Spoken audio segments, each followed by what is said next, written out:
Hello guys, welcome back sa ato ang video. Karon pa ko nakabalik na po vlog.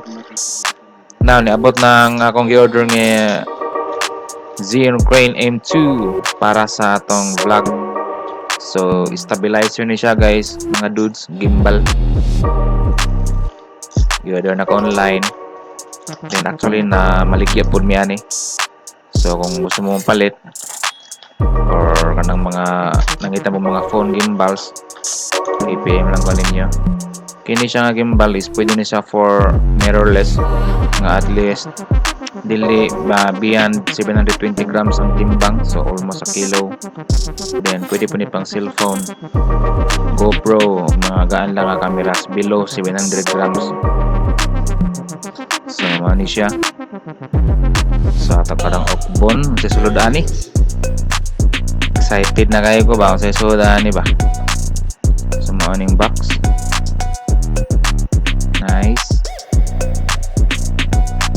Seal pagid siya guys, brand new. So ato na okbon karon na siya murag kuan pouch made of foam. Nice guys siya. Ato na okbon karon. So yes, mao na yung content the Xeon Crane M2. Sa full specs din na ako i-sulti discuss. Ako na lang i-share sa inyo sa content. So nylon yard niya. Pag magamit ka, pwede naman ibutang sa imong kamot if hawi na. Tapos siya yung mini tripod made of strong quality plastic. Perfect na. Hindi mo gamiton, imo lang siyang ipatindog. Tapos siya type C USB cord for charging. Built-in ang battery niya ni nga kuan gimbal. Phone mount, perfect. Lig-on kayo, the best. Na siya ay quick release plate from Xeon. Na siya ay duha ka holes. Ang isa na pang mirrorless, ang isa pang mobile phone. Nasa screw para pag-lock in place sa imong camera or sa imong cellphone. So mao ni siya guys ang Xeon Crane M2. Handi kayo, kamay. Unlike sa uban nako nga mga gimbals before. Last na ko nga gimbal is kadtong Theotech AK2000 for DSLR nga 2 kilos.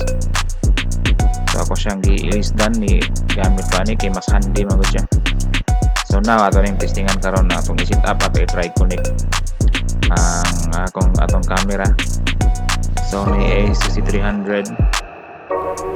So mo ni siyang set up, balance nimo apa lang gipaspas para makita ninyo.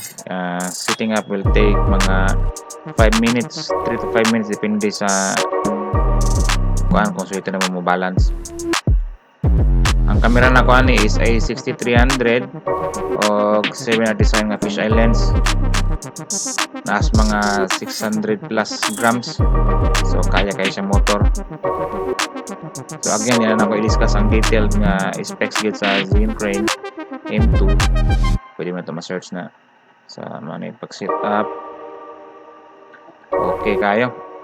So na full video ano sa pag-set up. Ato lang ipakita ang quick unboxing karon man gud unya quick setup lang pod. Pwede po na pang cellphone.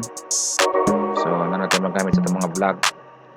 There is a wow kabad run. So thank you for watching guys. Mga dudes, like and share. God bless. To the lean, the family, credit cards and the scammers, getting the licks in the bank. Legacy.